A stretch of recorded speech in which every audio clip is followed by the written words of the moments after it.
남편 회사 돈 다 빼먹고 애도 못 낳는 년이 아직도 여기서 밥을 퍼주고 있어? 수백 명의 인부들이 지켜보는 한복판에서 전 시어머니가 며느리의 머리채를 잡고 소금 세례를 퍼부었습니다. 7년 동안 월급 한 푼 받지 않고 밤낮으로 남편의 회사를 일궈온 대가는 횡령범이라는 누명과 위자료 한 푼 없는 이혼장이었습니다.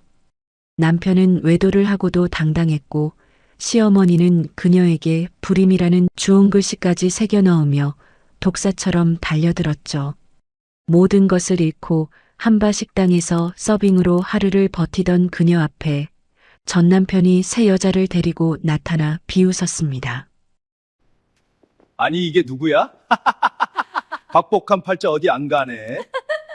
누구도 그녀의 편이 되어주지 않던 그 순간 식당 구석에서 홀로 밥을 먹던 잡부 한 명이 일어섰습니다. 가진 것 하나 없는 이혼녀와 정체를 알 수 없는 노가다 청년. 흙먼지 묻은 작업복 차림의 이 남자가 그녀의 인생을 송두리째 뒤바꿔 놓을 줄은 아무도 몰랐습니다. 그리고 몇 달 뒤 수백 명의 업계 인사들이 모인 자리에서 그녀가 다시 모습을 드러낸 순간 전 남편의 얼굴이 하얗게 질리고 맙니다. 시작 전 구독과 좋아요를 눌러주시고 어디서 듣고 계신지 알려주시면 고마운 마음을 담아 그쪽으로 큰절 올리겠습니다. 그럼 오늘의 사연 시작합니다. 7년 동안 함께 일군 회사에서 쫓겨난 여자가 새벽 4시에 고시원 천장을 올려다보고 있습니다. 이름은 수진, 올해 34살. 이때까지만 해도 이 비참한 새벽이 인생 최고의 전환점으로 이어질 줄은 꿈에도 몰랐습니다. 차가운 형광등 불빛이 두 평 남짓한 방을 푸르스름하게 물들이고 있었습니다.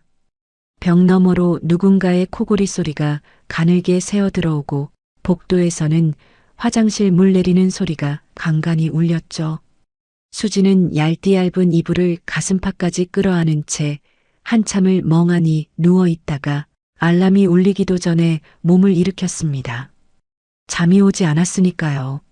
아니, 정확하게 말하면 눈을 감을 때마다 지난 7년의 기억들이 필름처럼 돌아가서 도저히 잠들 수가 없었습니다. 수지는 결혼과 동시에 남편 대식의 하청업체에서 격리로 일했습니다. 월급 한 푼 받지 않는 무급 격리였죠. 세금 신고부터 거래처 관리, 자재 발주와 입금 확인, 인력 배치표 작성까지 회사의 모든 실무가 수진의 손을 거쳐갔습니다. 새벽부터 밤늦게까지 장부를 들여다보며 한 푼 한 푼 아껴가며 키운 회사였어요. 처음에 직원 3명이 전부였던 하청업체가 수진의 손을 거치면서 직원 20명 규모로 커졌고 대형 건설사의 하청 계약까지 따낼 수 있게 되었습니다. 남편 대식이 술자리에서 큰 소리를 칠 수 있었던 건 전부 수진이 뒤에서 밤을 새워가며 숫자를 맞추고 서류를 정리했기 때문이었죠. 그런데 그 회사가 겨우 안정을 찾았을 때 남편의 휴대폰 화면에 낯선 여자의 메시지가 떠올랐습니다. 오빠, 오늘 저녁 어디서 만나? 수진의 심장이 쿵 하고 내려앉았던 그 순간을 아직도 생생하게 기억합니다. 떨리는 손으로 휴대폰을 들여다보니 주고받은 메시지가 수십 개, 함께 찍은 사진이 줄줄이 쏟아졌습니다. 남편 대식이 외도를 시작한 건 이미 1년도 넘은 일이었습니다. 외도를 따졌던 그날 밤 돌아온 것은 남편의 사과가 아니었습니다. 시어머니가 급히 달려왔고 현관문을 열자마자 서리빨 같은 목소리가 수진의 가슴을 파고들었습니다. 애 하나 못 낳는 년이 뭘 따져? 이가 뭔데 우리 아들한테 대들어? 불임이라는 단어가 수진의 가슴에 대못처럼 박혔습니다. 하지만 수진은 알고 있었어요. 불임의 원인이 자신이 아니라 대식에게 있다는 사실을요. 병원 검사 결과지를 남편과 같이 봤지만 남편 대식은 그 사실을 당분간은 어머니에게 감추자고 했습니다. 처음에는 남편도 놀라서 그럴 거라 생각하고 그동안 말하지 않았지만 이제는 수지는 그 진실을 꺼내고 싶어도 입을 열 수가 없었습니다. 시어머니의 도끼 서린 눈빛 앞에서 그 말을 내뱉는 순간 대식이 무슨 짓을 할지 모른다는 공포가 목을 조여왔기 때문이죠. 수지는 입술을 꽉 깨물고 고개를 숙일 수밖에 없었습니다. 그리고 마지막 일격이 날아왔습니다. 대식이 회사 공금 횡령이라는 누명을 씌운 겁니다. 7년 동안 회사를 위해 밤잠을 줄여가며 정리해둔 장부가 하룻밤 사이에 위조된 증거로 둔갑했습니다. 대식은 미리 손을 써서 자신이 빼돌린 돈의 흔적을 수진의 이름으로 바꿔놓았던 거예요. 주변 사람들 누구도 수진의 편을 들어주지 않았습니다. 7년을 바쳐 키운 회사에서 수진은 하루아침에 도둑년이 되었죠. 변호사 한 명 선임할 돈조차 없었던 수진은 위자료 한 푼 받지 못한 채 이혼 서류에 도장을 찍었습니다. 법원 복도의 차가운 대리석 바닥 위로 형광등 불빛이 희미하게 내려앉았고 수지는 도장을 내려찍는 순간 손끝부터 온몸으로 퍼져나가는 냉기를 느꼈습니다. 그 감각이 지금도 새벽마다 수진을 깨웁니다. 가슴 한가운데가 텅 비어버린 것 같은 공허함과 함께요. 수지는 거울 앞에서 찬물로 세수를 하고 낡은 운동화 끈을 동여맸습니다. 거울 속 자신의 얼굴이 반년 전과는 완전히 달라져 있었죠. 볼살이 빠지고 눈 밑에는 그늘이 짙게 내려앉아 있었습니다. 하지만 거울을 오래 들여다볼 여유는 없었습니다. 오늘도 천년건설 신축 현장 앞 한바 식당으로 출근하는 날이니까요. 하루에 수백 명의 인부들이 쏟아져 들어오고 그들이 먹고 간 식판을 닦고 뒷정리를 하는 것이 수진의 일이었습니다. 뜨거운 물에 거친 세제를 풀어 수백 개의 식판을 매일 문지르다 보니 수진의 손등은 이미 갈라질 대로 갈라져 있었어요. 주먹을 쥘 때마다 피부가 쩍쩍 벌어지는 느낌이 들었고 물이 닿으면 갈라진 틈새로 따끔한 통증이 올라왔습니다. 한때 장부의 숫자를 또박또박 적어 내려가던 그 손이었는데 지금은 세제 거품과 기름때 사이에서 하루하루를 버티고 있었죠. 수진아, 3번 테이블 물 좀 갖다 줘. 식당 사장의 쉰 목소리가 주방을 가로질러 날아옵니다. 수진은 대답 대신 고개를 끄덕이고 물통을 들어 올렸습니다. 투박한 안전모를 쓴 인부들이 줄지어 앉아 뚝배기 국물을 들이키고 밖에서는 쇠파이프가 철컹거리며 부딪히는 소리, 레미콘 엔진의 저음이 웅웅 울리고 누군가 거칠게 고함을 지르는 소리가 뒤섞여 들려왔습니다. 인부들 사이에서는 험한 농담이 쉴 새 없이 오갔고 가끔은 수진을 향한 불필요한 눈길도 느껴졌지만 수진은 고개를 숙인 채 묵묵히 걸음을 옮겼습니다. 이 바닥에서 감정이란 사치니까요. 그런데 그날 식당 구석자리에서 홀로 밥을 먹는 남자가 눈에 들어왔습니다. 작업복에는 흙먼지가 잔뜩 묻어 있었고 안전모 아래로 보이는 얼굴은 햇볕에 그을려 거무스름했습니다. 잡부라는 건 한눈에 알 수 있었죠. 다른 인부들이 서너씩 모여 앉아 소주잔을 기울이며 시끄럽게 떠들 때 그 남자는 아무 말 없이 혼자 묵묵히 숟가락을 움직이고 있었습니다. 누구와도 어울리지 않는 모습이 유독 눈에 밟혔어요. 수진이 빈 식판을 거들어 그 자리를 지나갔을 때 아주 작은 것 하나가 마음에 걸렸습니다. 그 남자의 식판이 한 톨의 밥알도 남기지 않고 깨끗이 비워져 있었던 겁니다. 매일 수백 개의 식판을 치우면서 이렇게 깨끗한 식판은 처음이었습니다. 그 모습에서 수지는 묘한 동질감을 느꼈습니다. 밥 한 끼의 무게를 아는 사람이구나, 허투루 살지 않는 사람이구나 하는 생각이 마음 한구석에 조용히 자리를 잡았습니다. 물론 그때는 그저 스쳐 지나가는 인상에 불과했죠. 그의 이름은 진우 36살. 이 사람이 앞으로 수진의 인생을 송두리째 뒤바꿔 놓을 거라는 사실을 이 순간의 수진은 전혀 알지 못했습니다. 퇴근 후 고시원으로 돌아가는 길 수지는 편의점에 들러 진열대 앞을 한참 서성였습니다. 이것저것 가격표를 들여다보다가 결국 가장 싼 도시락을 하나 집어들었습니다. 2,500원짜리 김치볶음밥. 전자레인지 안에서 도시락이 빙글빙글 돌아가는 동안 수지는 편의점 유리창에 비친 자신의 모습을 물끄러미 바라보았습니다. 기름때가 묻은 옷, 부스스한 머리카락, 피로가 잔뜩 내려앉은 눈. 1년 전만 해도 깔끔한 정장을 입고 거래처 미팅에 나가던 사람이 맞나 싶을 정도로 초라한 모습이었습니다. 뜨거운 도시락을 비닐봉지에 담아 고시원으로 돌아오는 길, 수진의 눈가에 눈물이 차올랐지만 울지 않았어요. 눈물은 배를 채워주지 않는다는 것을 이혼 후 석 달 만에 뼈저리게 배웠으니까요. 방으로 돌아온 수지는 도시락을 먹고 나서 가방 안쪽 깊숙이 숨겨둔 서류 봉투를 조심스럽게 꺼냈습니다. 남편 회사 격리 시절 만일을 대비해 꼼꼼하게 복사해둔 업체 장부 사본들이었습니다. 매출 내역, 자재 발주서, 거래처 입금 기록, 그리고 대식이 몰래 빼돌린 자금의 흐름이 고스란히 담겨 있는 문서들이었죠. 이 서류들은 수진의 누명을 벗기 위한 유일한 증거이자 이 비참한 현실을 버틸 수 있는 마지막 이유이기도 했습니다. 서류 한 장 한 장을 손가락 끝으로 짚어가며 수지는 입술을 달싹였습니다. 갈라진 손등 위로 희미한 형광등 불빛이 내려앉고 벽 너머에서 들려오던 콧고리 소리가 잠시 멈추었다가 다시 이어졌습니다. 수지는 서류를 가지런히 정리해서 봉투에 다시 넣으며 나지막이 중얼거렸습니다. 반드시 되찾을 거야. 내 이름, 내 명예, 전부 다.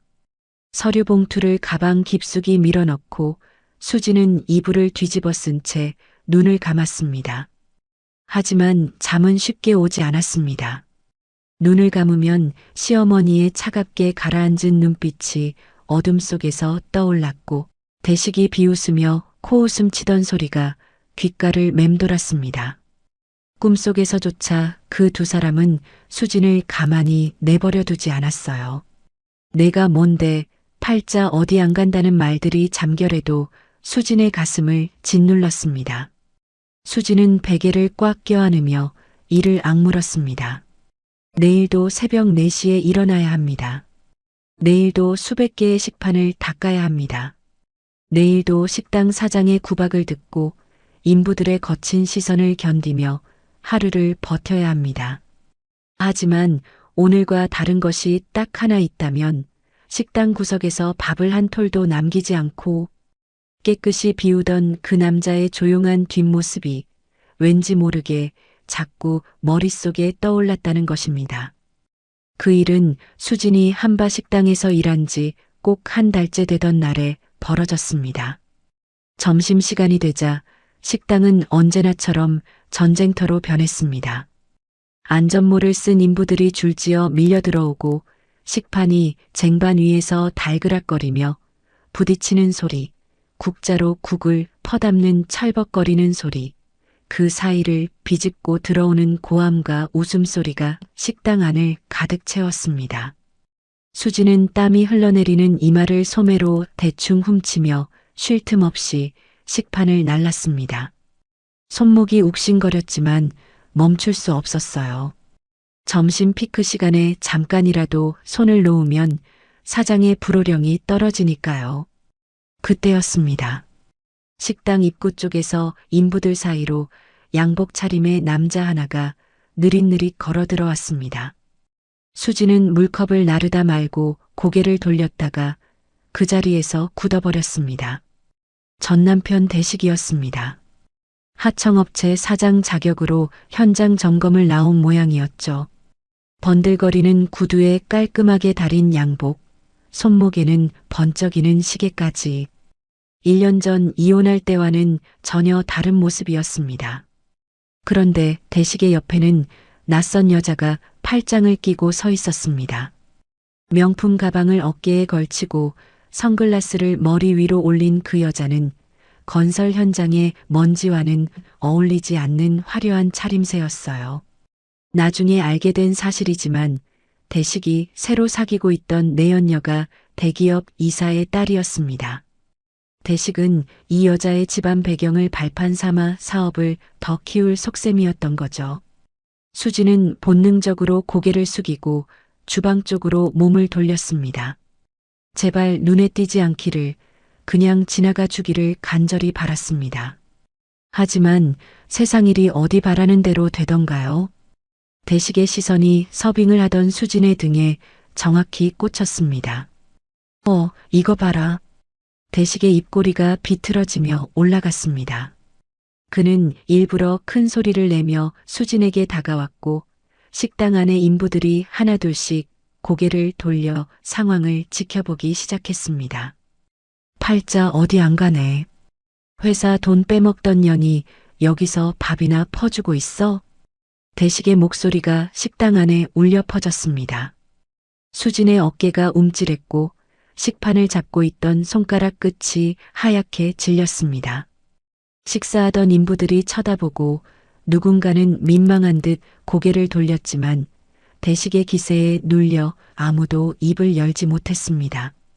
수지는 떨리는 다리를 겨우 붙들고 서서 이를 악물며 아무 말도 하지 않았습니다.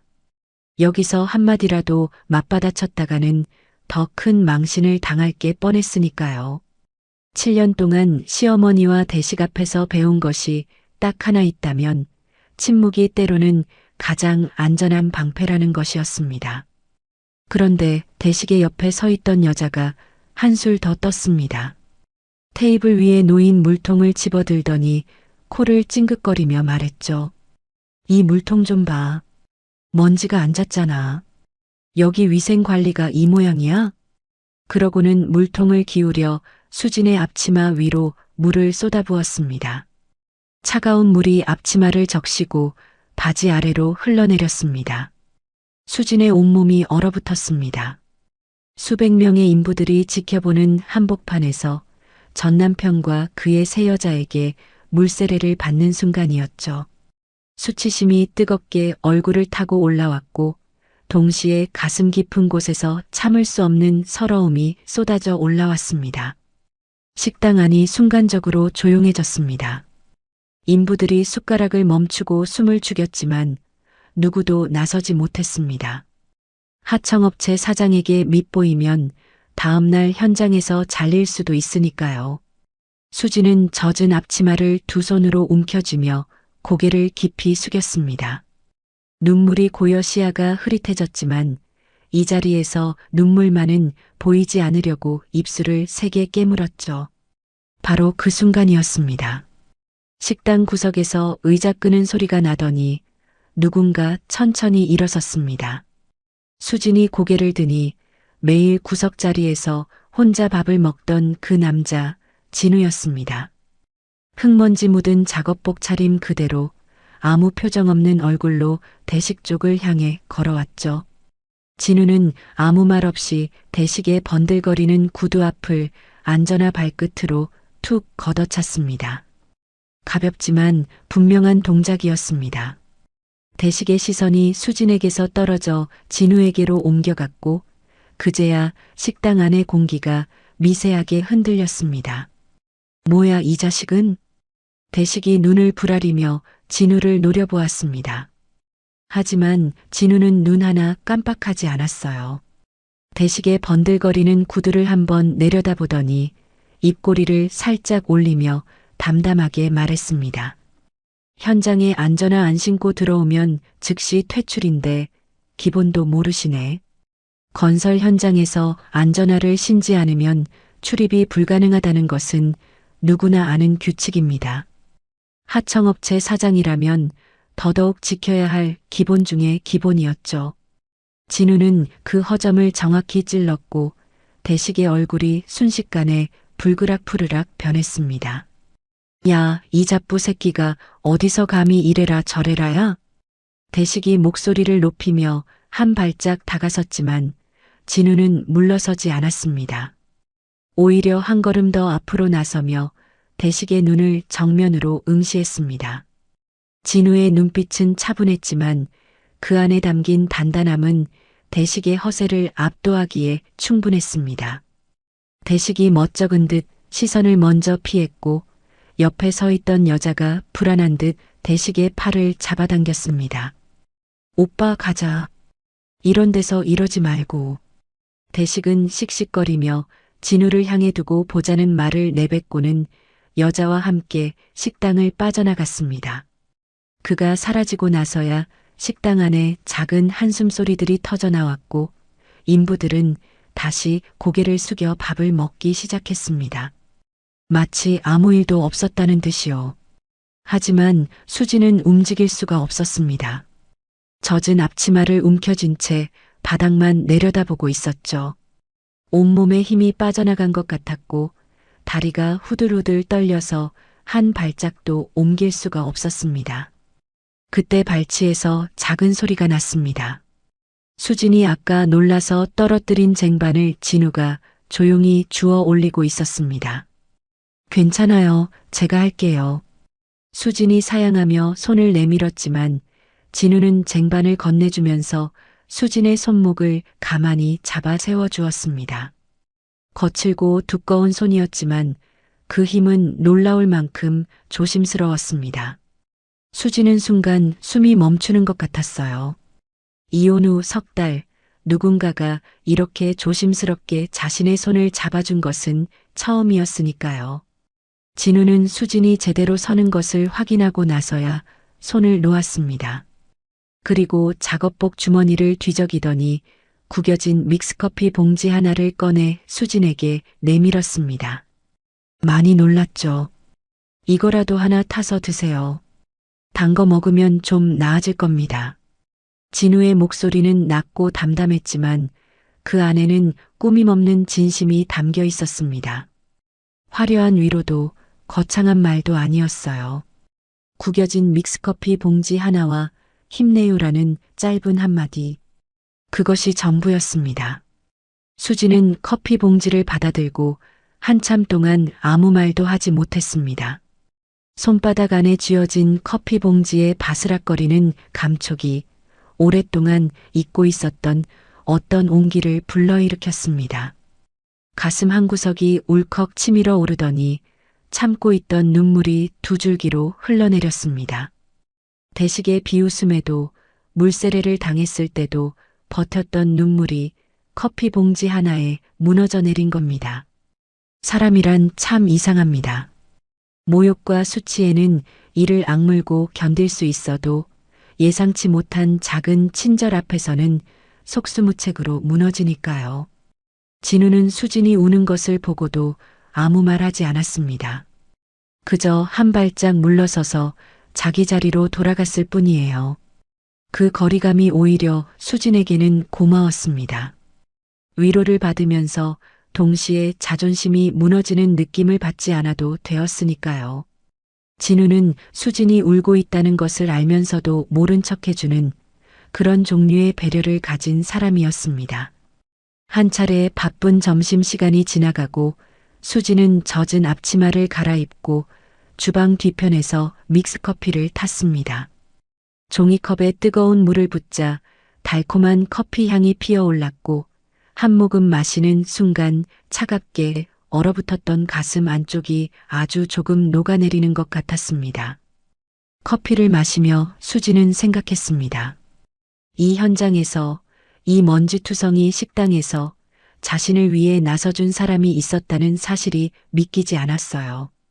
그날 저녁 고시원으로 돌아가는 길에 수지는 평소와 같은 편의점 도시락 대신 자판기 커피를 한 잔 더 뽑아 마셨습니다.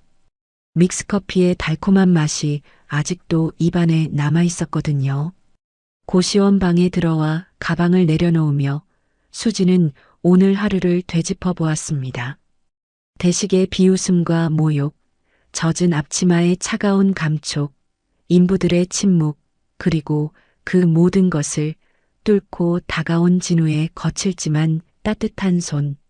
수지는 이불 위에 앉아 갈라진 손등을 내려다보다가 문득 진우가 쟁반을 주워줄 때 잡아주었던 손목의 감촉을 떠올렸습니다.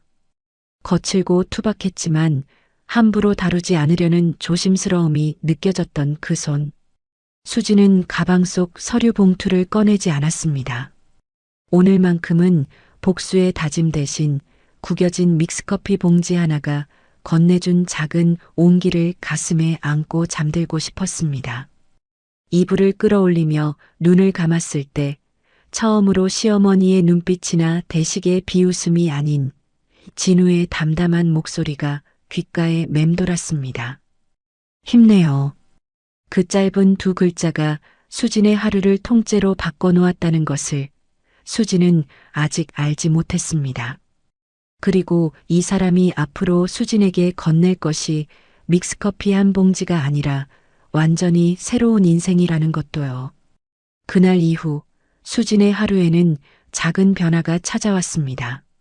점심시간이 되면 식당 구석자리에서 혼자 밥을 먹는 진우의 모습이 자연스럽게 눈에 들어왔고 수진은 자기도 모르게 진우의 식판에 고기 반찬을 한 점 더 얹어주곤 했습니다.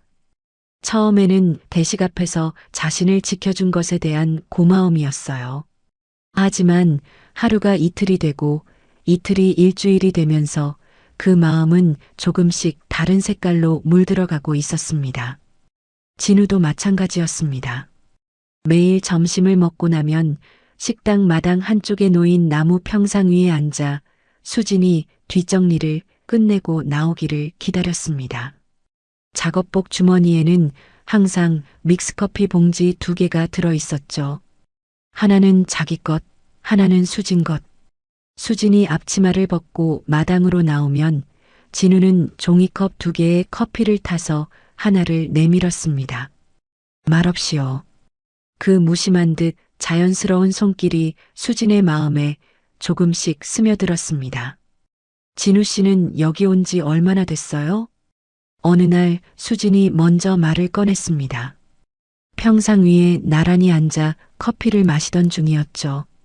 진우는 종이컵을 두 손으로 감싸 쥔 채 잠시 생각하더니 담담하게 대답했습니다. 이 현장은 3달 정도 됐고요.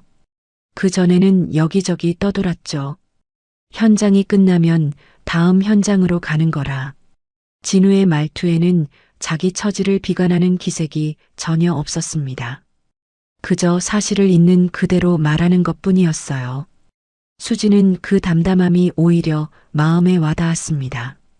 자신의 처지를 과장하지도 숨기지도 않는 사람. 수지는 그런 사람이 좋았습니다. 7년 동안 겉모습과 체면만 챙기던 대식의 곁에서 지쳐버린 수진에게 진우의 솔직함은 사막에서 만난 맑은 물 같았으니까요. 그 뒤로 두 사람의 평상 커피 타임은 매일의 약속이 되었습니다. 처음에는 날씨 이야기, 현장 이야기 같은 가벼운 대화였지만 시간이 흐르면서 수지는 조금씩 자신의 이야기를 꺼내기 시작했습니다. 저 보셨다시피 사실 이혼한 거예요. 전 남편 회사에서 7년을 일했는데 마지막에 횡령범으로 몰렸어요. 제가 한 게 아닌데. 수진의 목소리가 떨렸습니다. 이 이야기를 누군가에게 하는 것은 이혼 후 처음이었어요. 진우는 커피를 마시던 손을 멈추고 수진을 바라보았습니다. 놀라거나 동정하는 눈빛이 아니라 수진의 말 한마디 한마디를 놓치지 않겠다는 듯 진지하게 귀를 기울이는 눈빛이었죠. 수진은 대식의 외도를 알게 된 날부터 시어머니에게 모욕당한 일 공금 횡령이라는 누명을 쓰고 빈손으로 쫓겨난 일 고시원에서 새벽마다 천장을 올려다보며 버티고 있는 일까지 그동안 가슴 안에 꽁꽁 눌러 담아두었던 이야기들을 하나씩 풀어놓았습니다. 말하는 동안 목소리가 여러 번 갈라졌고 눈가가 뜨거워지기도 했지만 진우가 옆에서 묵묵히 들어주고 있다는 것만으로도 가슴의 짐이 한꺼풀씩 벗겨지는 기분이었습니다. 진우는 수진의 이야기를 다 듣고 나서도 한동안 아무 말하지 않았습니다. 섣부른 위로를 던지거나 잘 될 거야 같은 빈말을 늘어놓지 않았어요. 대신 식어버린 커피를 한 모금 마시더니 수진의 갈라진 손등을 한참 내려다보고는 나지막이 말했습니다. 고생 많았네요. 그 한마디가 수진의 가슴에 깊이 박혔습니다. 화려한 말 10마디보다 진심이 담긴 한마디가 얼마나 고마운지 수진은 그 순간 비로소 깨달았습니다. 진우는 수진의 야무진 성격을 누구보다 가까이에서 지켜보고 있었습니다. 식당에서 수백 명의 식사를 차질 없이 준비하는 모습, 사장이 빠뜨린 식자재 주문을 미리 체크해두는 꼼꼼함, 인부들의 불만을 부드럽게 달래는 말솜씨. 수진은 서빙을 하면서도 식당의 운영 자체를 개선하고 있었습니다. 식자재 발주 시기를 조정해서 비용을 줄이고 인부들이 줄을 덜 서도록 동선을 바꿔놓기도 했죠. 진우는 그 모습을 볼 때마다 감탄하지 않을 수 없었습니다. 이 사람은 어디에 있든 자기 자리에서 최선을 다하는 사람이구나 하는 확신이 들었으니까요. 두 사람이 가까워지는 것을 식당의 다른 인부들도 알아차리기 시작했습니다. 구석자리 진우랑 서빙 수진이가 요즘 붙어 다닌다는 이야기가 현장에 은근히 퍼져나갔죠. 대부분은 웃으며 넘겼지만 이 소문이 엉뚱한 곳에까지 흘러들어갈 줄은 아무도 몰랐습니다. 소문은 대식의 귀에까지 닿았습니다. 하청업체 관리 직원이 술자리에서 무심코 흘린 한마디가 발단이었죠. 사장님, 전 부인이 현장 잡부랑 요즘 좀 그렇대요. 대식은 소주잔을 탁 내려놓으며 얼굴을 일그러뜨렸습니다. 자존심이 상한 겁니다. 자기가 버린 여자가 행복해지는 꼴을 못 보겠다는 비뚤어진 신보였어요. 수진이 잘 되는 것이 마치 자신이 지는 것처럼 느껴졌던 거죠. 대식은 곧바로 식당 사장에게 전화를 걸었습니다. 식당의 식권 계약은 대식의 하청업체를 통해 이루어지고 있었기 때문에 대식에게는 식당의 목줄을 쥐고 흔들 수 있는 힘이 있었습니다. 김 사장, 식당에 이수진이라는 서빙하는 여자 있잖아. 이번 주 안으로 자르지 않으면 우리 업체 식권 계약 끊을 거야. 알아서 해. 전화를 끊은 식당 사장의 얼굴이 창백해졌습니다. 천년건설 현장의 식권 계약은 이 식당 매출의 절반 이상을 차지하고 있었으니까요. 사장은 한참을 머뭇거리다가 결국 수진을 불러 세웠습니다. 수진아, 이번 주까지만 일해. 미안한데 사정이 생겨서. 사장의 목소리에는 미안함이 묻어 있었지만 결정은 이미 내려진 것이었습니다. 수진은 한순간 머릿속이 하얘졌습니다. 이 식당 월급이 고시원비와 생활비의 전부였는데 이마저 잃게 되는 건가. 하지만 수진은 따지거나 사정하지 않았습니다. 고개를 끄덕이고 뒤돌아서는 순간 눈앞이 흐려졌지만 이를 악물고 다시 식판 앞에 섰습니다. 진우는 수진의 표정이 달라진 것을 금세 알아차렸습니다. 점심시간이 지나도 마당 평상으로 나오지 않는 수진을 찾아 주방 뒤편으로 가보니 수진이 고무장갑을 낀 채 말없이 식판을 닦고 있었습니다. 평소보다 더 세게, 더 빠르게 문지르고 있었죠. 진우는 아무 말 없이 옆에 서서 수진을 지켜보다가 조용히 사장을 찾아갔습니다. 진우와 사장 사이에 어떤 대화가 오갔는지 수진은 알지 못합니다. 다만 1시간쯤 뒤에 사장이 수진에게 다시 다가와 머쓱한 얼굴로 말했습니다. 수진아, 아까 그 말은 없던 걸로 하자. 계속 일해줘. 오히려 내가 부탁할게. 수진은 어리둥절한 얼굴로 사장을 바라보았습니다. 사장은 뒷목을 극적이며 더 이상 설명하지 않았고 수진은 영문을 몰랐지만 일단 안도의 한숨을 내쉬었습니다. 나중에 안 사실이지만 진우가 사장과 어떤 이야기를 했다는 겁니다. 무슨 이야기를 했는지는 끝내 밝혀지지 않았지만 사장의 태도가 그날 이후 완전히 바뀌었다는 것만은 분명했습니다. 수진에게 함부로 소리를 지르는 일이 줄었고 가끔은 쉬라며 의자를 내밀기까지 했으니까요. 대식은 수진이 잘리지 않았다는 소식을 듣고 이를 바드득 갈았습니다. 왠지 자신이 수진에게 억지로 씌운 횡령 누명이 풀리기 전에 수진을 완전히 이 바닥에서 밀어내야 한다는 조급함이 커지고 있었습니다. 대식은 더 악랄한 방법을 찾기 시작했습니다. 하지만 수진은 대식의 공작을 알지 못한 채 조금씩 생기를 되찾아가고 있었습니다. 진우와 함께하는 시간이 하루의 유일한 위안이었고 그 시간이 수진에게 다시 웃을 수 있는 힘을 주고 있었습니다. 오랫동안 잊고 살았던 웃음이 수진의 얼굴 위로 돌아오기 시작한 것은 전적으로 진우의 존재 덕분이었습니다. 어느 날 저녁 진우는 퇴근 후 약국에 들러 작은 연고 하나를 사왔습니다.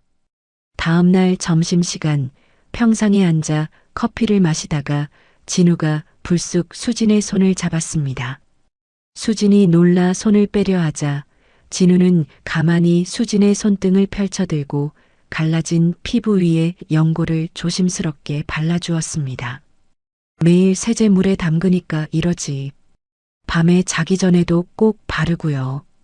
진우의 굵은 손가락이 수진의 갈라진 손등 위를 천천히 어루만졌습니다. 건설 현장의 쇳가루와 시멘트를 만지는 거친 손이었지만 수진의 상처를 다루는 손길은 놀라울 만큼 부드러웠습니다. 수진은 고개를 숙인 채 입술을 달싹거렸지만 아무 말도 나오지 않았습니다. 눈가가 뜨거워지는 것을 들킬까봐 고개를 더 깊이 숙였죠. 그날 밤부터 진우는 매일 퇴근 후 평상에서 수진의 손에 연고를 발라주었습니다. 그 시간이 하루 중 가장 조용하고 가장 따뜻한 순간이었습니다.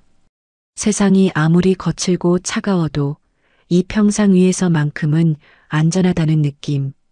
수진이 오랫동안 잊고 살았던 감정이었습니다.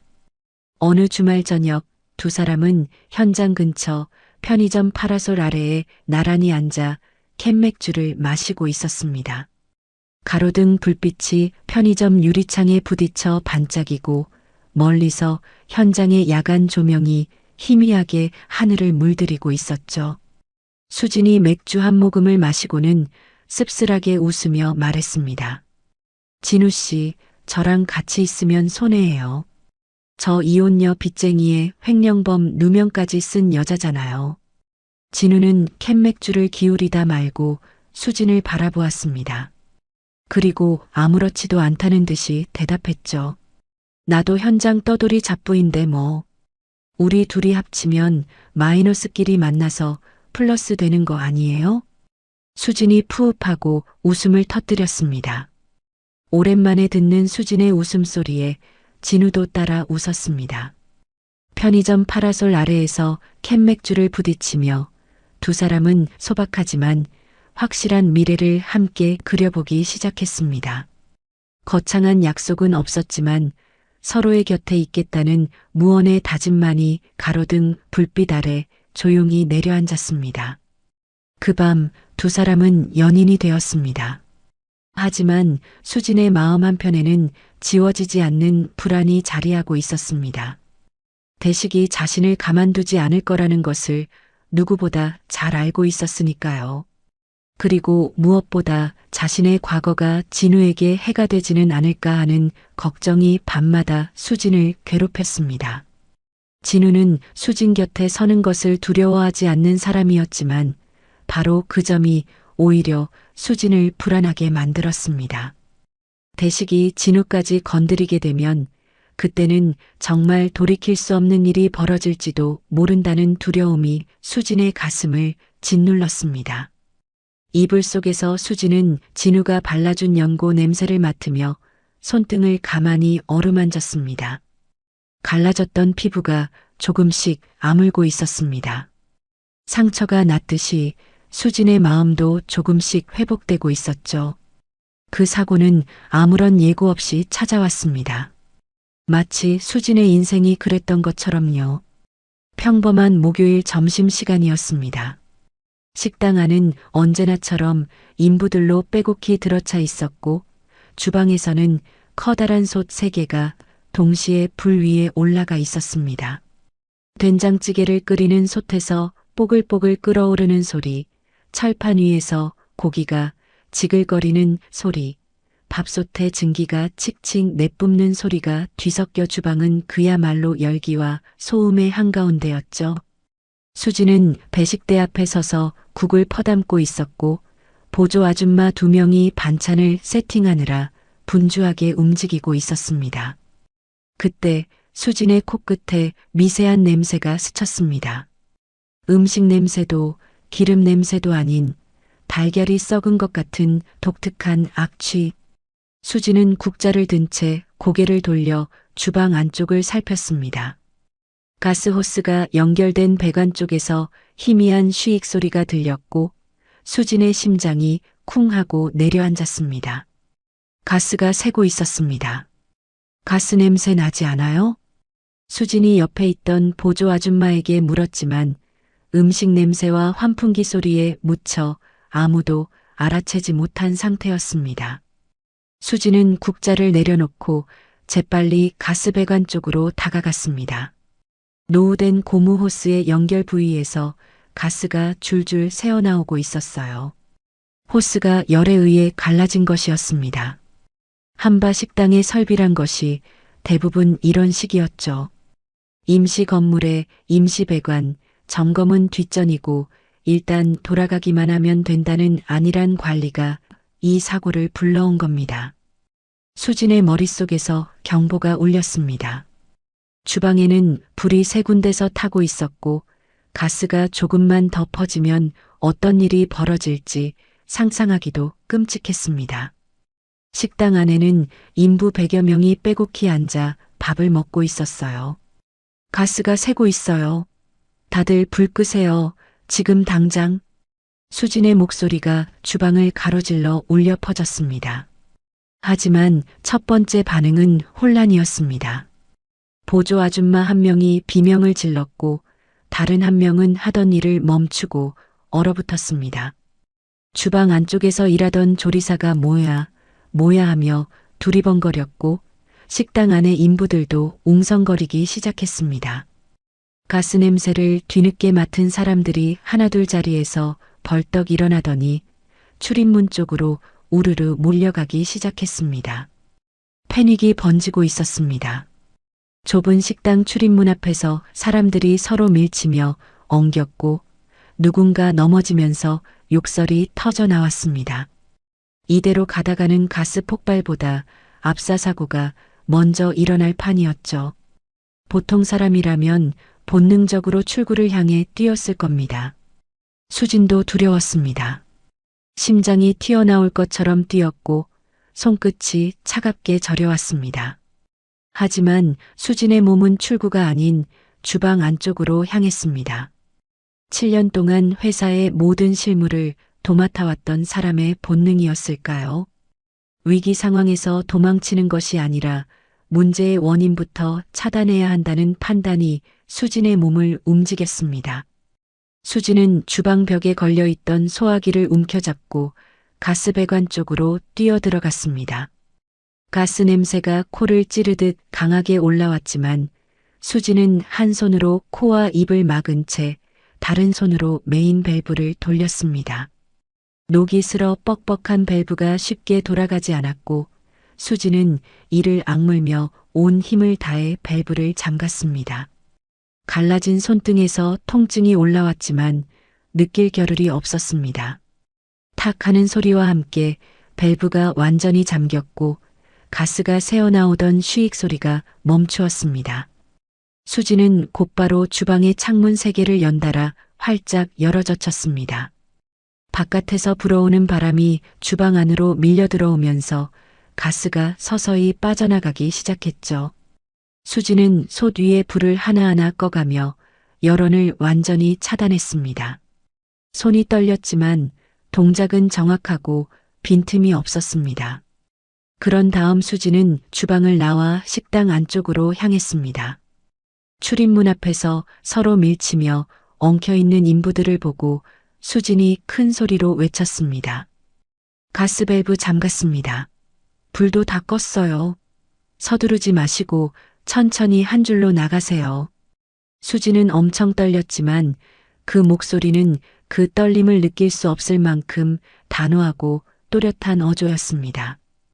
패닉에 빠져있던 인부들이 수진의 목소리에 반응하기 시작했고 서로 밀치던 움직임이 멈추더니 하나둘씩 줄을 만들어 빠져나가기 시작했습니다. 수진은 출입문 옆에 서서 마지막 한 사람까지 나간 것을 확인한 뒤에야 자신도 밖으로 나왔습니다. 식당 밖에서는 이미 난리가 나 있었습니다.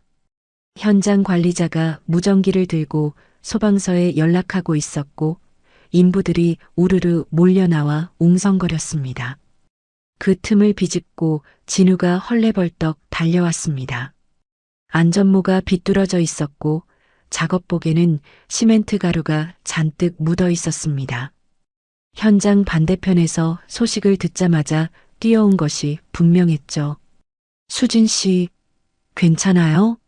다친 데 없어요? 진우의 목소리에 다급함이 가득했습니다. 수진의 얼굴을 살피고 팔을 잡아 확인하고 손등을 뒤집어 상처가 없는지 살피는 진우의 모습에서 수진은 가슴이 뜨거워지는 것을 느꼈습니다. 저는 괜찮아요. 밸브 잠그고 환기했으니까 크게 위험하지는 않을 거예요. 그보다 다친 사람 있는지 확인해 봐야 해요. 수진의 말에 진우가 잠시 멈칫했습니다. 방금 가스가 새는 주방에 뛰어들어가 밸브를 잠그고 100여 명의 인부를 대피시킨 사람이 자기 걱정이 아니라 다른 사람 걱정을 먼저 하고 있었으니까요. 진우는 수진의 눈을 바라보며 이 순간 하나의 확신을 얻었습니다. 이 사람은 단순히 보호해야 할 존재가 아니라 자신의 곁에서 함께 걸어갈 수 있는 진짜 파트너라는 것을요. 15분쯤 뒤에 소방차가 도착했습니다.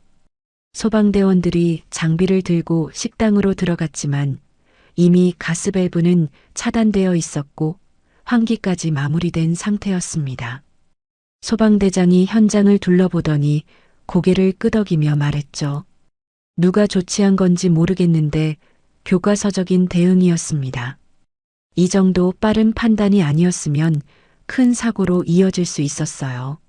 주변에 있던 인부들의 시선이 일제히 수진에게 향했습니다. 수진은 손사래를 치며 대수롭지 않은 듯 넘겼지만 현장의 분위기는 완전히 달라져 있었습니다. 아까까지 서빙하는 아줌마 정도로만 여겼던 인부들이 수진에게 고개를 숙여 인사했고 식당 사장은 수진의 손을 덥석 잡으며 수진아, 내 아니었으면 큰일 날 뻔했다며 울먹였습니다. 수진이 이 식당에서 일한 이후 사장이 처음으로 보여준 진심 어린 감사였습니다. 현장 소장과 본사에서 파견된 안전관리 담당자가 사고 경위를 조사하러 왔을 때 수진의 이름이 다시 한번 거론되었습니다. 사고 발생부터 밸브 차단, 환기, 대피 유도까지 걸린 시간이 3분도 채 되지 않았다는 사실에 관리자들이 감탄했습니다. 특히 천년건설 본사의 안전관리팀장이 수진의 대응을 보고서에 모범 사례로 기록하겠다며 수진에게 악수를 청했죠. 수진의 이름이 식당 서빙 직원을 넘어 건설 현장 관계자들의 기억 속에 각인되기 시작한 순간이었습니다. 사고 수습이 마무리된 뒤 진우는 수진을 식당 뒤편의 평상으로 데려갔습니다.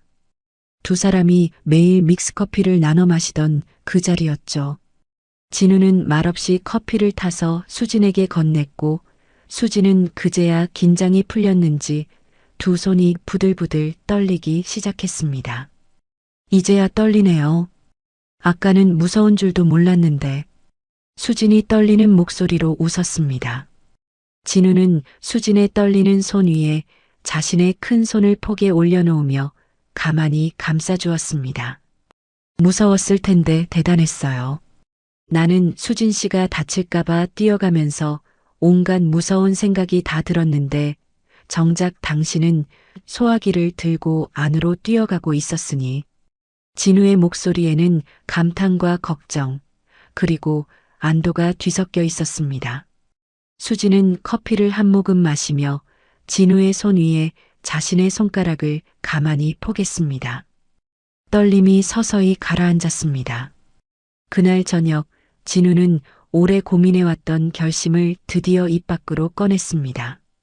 퇴근 후 편의점 파라솔 아래에서 캔맥주를 마시다가 진우가 갑자기 진지한 표정으로 수진을 바라보았습니다.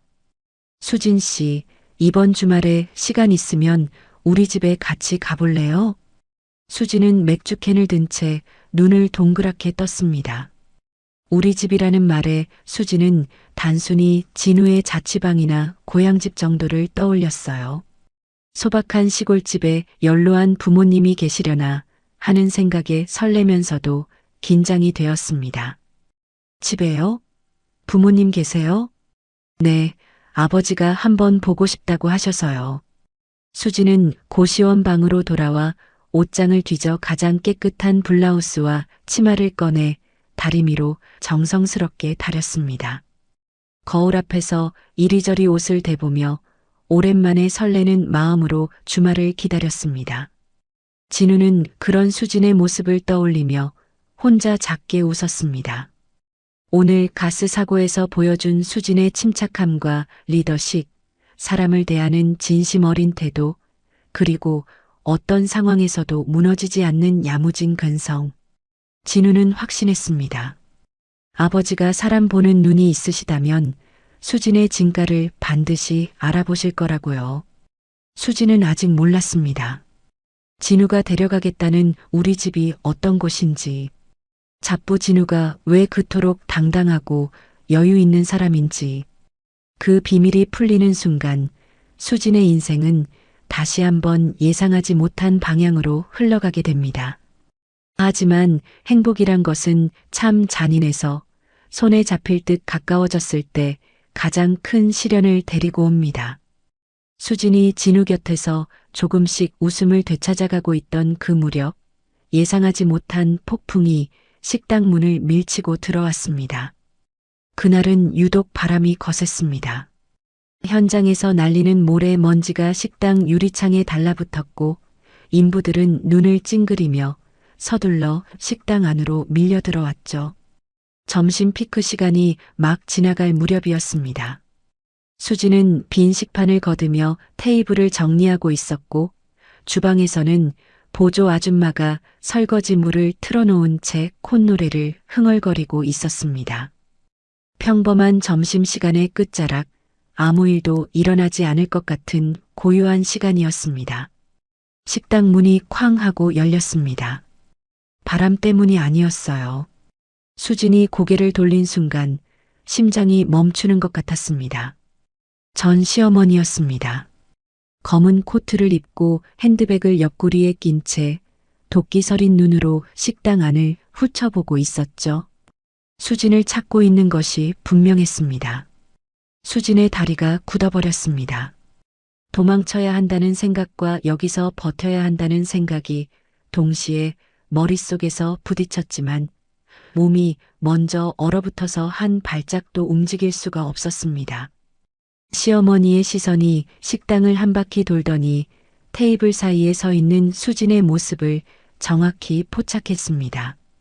시어머니의 입꼬리가 일그러지며 올라갔고 식당 안으로 성큼성큼 걸어 들어왔습니다. 아이고, 여기 있었구나. 아직 식사를 마치지 않고 남아있던 인부 서너시 고개를 돌려 상황을 지켜보기 시작했고 주방에서 설거지를 하던 보조 아줌마도 물소리를 줄이며 귀를 기울였습니다.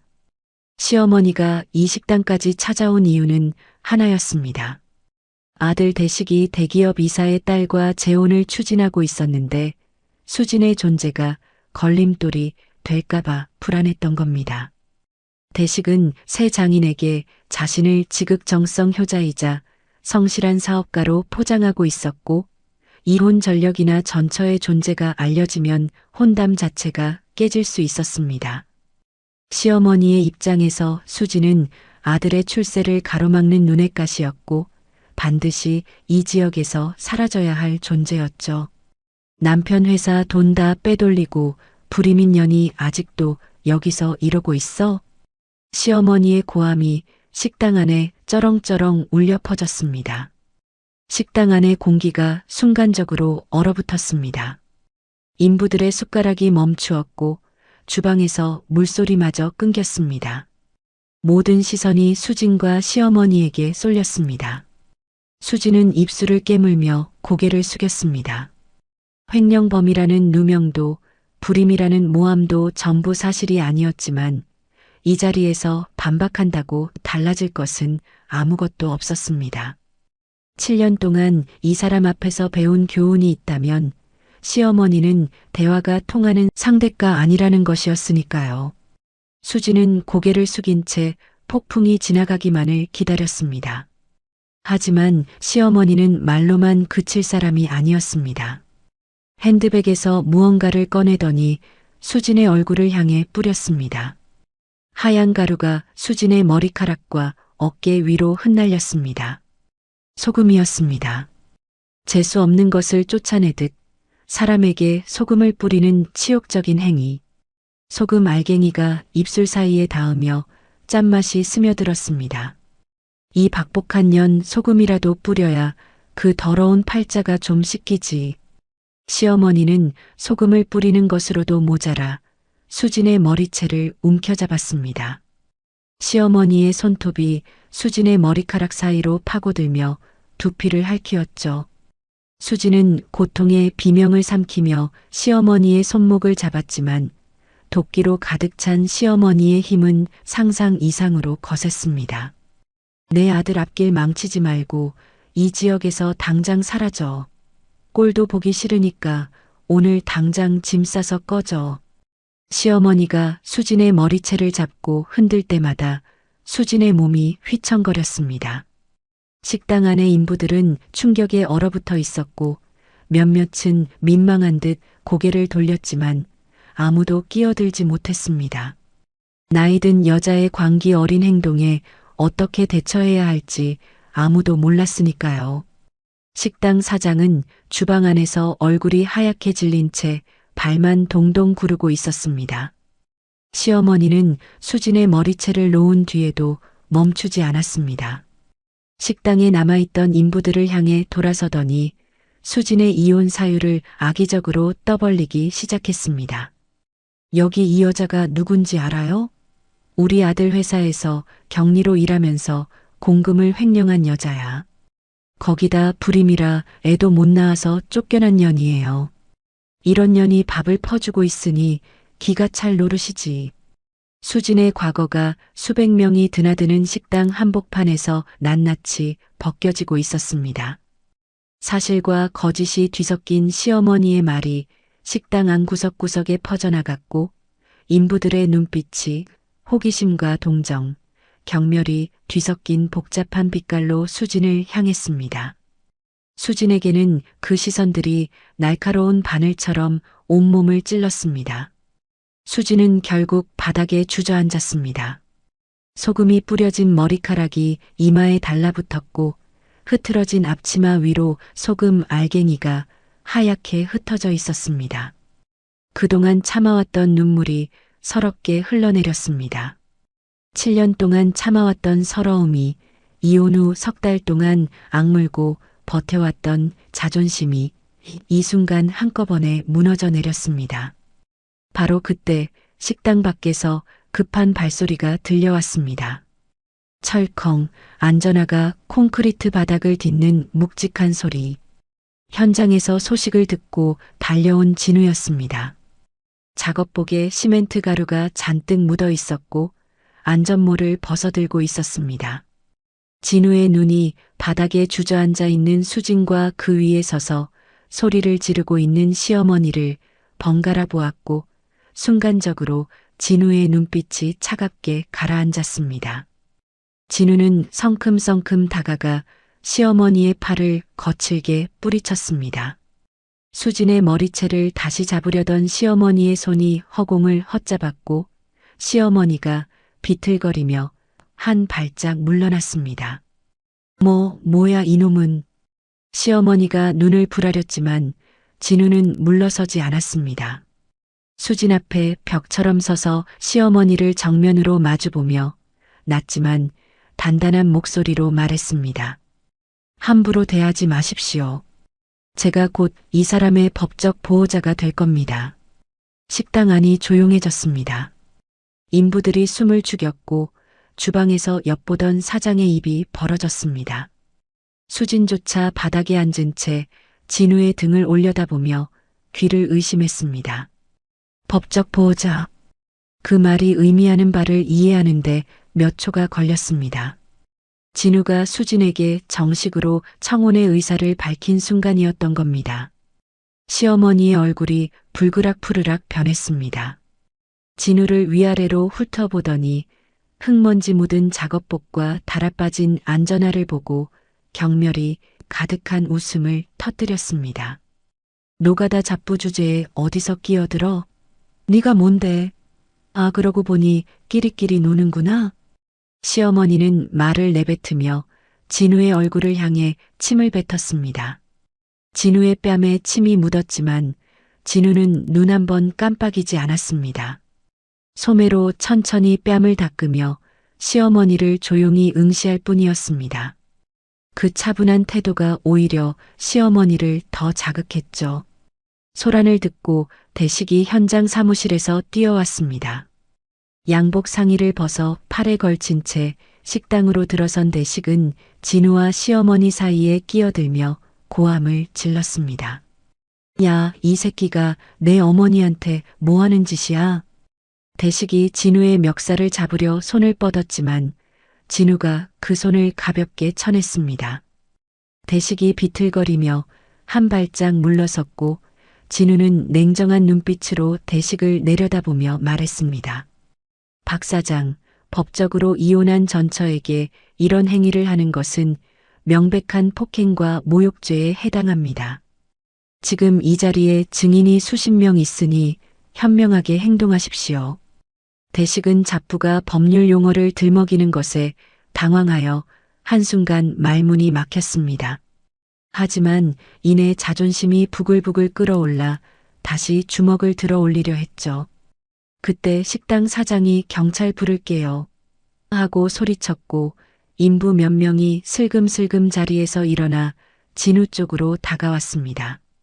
가스 사고 때 수진이 자신들을 대피시켜준 기억이 있었으니까요. 분위기가 역전되는 것을 감지한 대식은 이를 바드득 갈며 시어머니의 팔을 잡아 끌었습니다.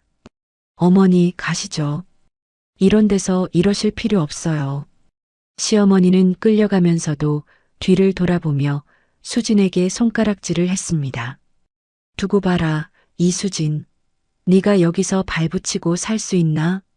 시어머니의 악에 바친 고함이 식당 밖으로 멀어져간 뒤에야 식당 안에 다시 정적이 내려앉았습니다. 진우는 바닥에 주저앉아 있는 수진에게 다가가 무릎을 꿇었습니다. 수진의 머리카락에 묻은 소금을 조심스럽게 털어내고 수진의 어깨를 감싸 일으켜 세웠습니다. 수진은 진우의 가슴에 이마를 기댄 채 소리 없이 울었습니다. 작업복의 거친 천에서 시멘트와 땀 냄새가 났지만 수진에게는 세상에서 가장 안전한 냄새였습니다. 하지만 수진의 마음속에는 감사함보다 자책감이 더 크게 차올랐습니다. 자신 때문에 진우가 침까지 뱉어가며 수모를 당했다는 사실이 견딜 수 없이 괴로웠습니다. 진우는 아무런 잘못도 없는데 수진의 과거가 진우에게까지 불똥을 튀기고 있었으니까요. 수진은 눈물을 훔치며 진우의 얼굴을 올려다보았습니다. 진우 씨, 미안해요. 나 때문에 이런 일까지. 진우는 고개를 저었습니다. 수진의 눈물을 엄지손가락으로 닦아주며 평소와 다름없는 담담한 목소리로 말했습니다. 사과할 건 당신이 아니에요. 그리고 나는 이 정도에 흔들리는 사람 아닙니다. 그 한마디에 수진은 다시 울컥했지만 이번에는 서러움이 아닌 다른 감정 때문이었습니다. 이 사람은 진짜구나 라는 확신이 가슴 깊은 곳에서 단단하게 뿌리를 내리는 느낌이었죠. 하지만 현실은 냉혹했습니다. 시어머니의 난동 이후 식당 분위기는 완전히 뒤집어졌습니다. 인부들 사이에서 수진에 대한 온갖 소문이 퍼져나갔고 사장에게도 외부에서 압박이 들어오기 시작했습니다. 시어머니가 돌아가는 길에 식당 사장에게 돈봉투를 던지며 수진을 내쫓으라고 소란을 피웠고 대식 역시 다시 한번 식권 계약을 빌미로 사장을 압박했습니다. 식당 사장은 이번에는 진우의 도움으로도 버틸 수 없는 지경이었습니다. 수진은 결국 스스로 결단을 내렸습니다. 더 이상 이 식당에서 일하면 사장에게도 진우에게도 자신을 도와준 사람들 모두에게 피해가 돌아갈 것이 분명했으니까요. 수진은 퇴근 후 조용히 짐을 싸며 사장에게 말했습니다. 사장님, 그동안 감사했습니다. 더 이상 패 끼치기 싫어요. 사장은 미안한 얼굴로 고개를 숙였고 수진은 가방을 메고 식당 마당을 걸어 나왔습니다. 식당 문 앞에서 기다리고 있던 진우가 수진의 가방을 받아들었습니다. 수진이 거절하려 했지만 진우는 이미 가방을 어깨에 메고 앞서 걸어가고 있었습니다. 진우의 등을 바라보며 수진은 생각했습니다. 이 사람 곁에 있어도 되는 걸까? 내 과거가 이 사람의 발목을 잡지는 않을까? 하지만 돌아서야 한다는 머리와 이 손을 놓고 싶지 않다는 가슴이 끊임없이 부딪히고 있었습니다. 진우는 몇 발짝 앞서 걷다가 뒤를 돌아보며 수진에게 손을 내밀었습니다. 수진 씨, 주말에 약속 잊지 않았죠? 우리 집에 같이 가요. 수진은 진우의 손을 바라보다가 천천히 자신의 손을 내밀어 잡았습니다. 갈라졌던 손등은 진우가 매일 발라준 연고 덕분에 제법 매끄러워져 있었습니다. 수진은 지금 맞잡은 이 손이 앞으로 어떤 세계로 자신을 데려갈지 아직은 전혀 모르고 있었습니다. 주말이 왔습니다. 수진은 아침 일찍 일어나 고시원 공용 화장실에서 머리를 감고 꼼꼼하게 말린 뒤 단정하게 묶었습니다. 거울 앞에서 며칠 전 다려놓은 흰색 블라우스와 검은 치마를 입고 유일하게 남은 구두를 신었습니다.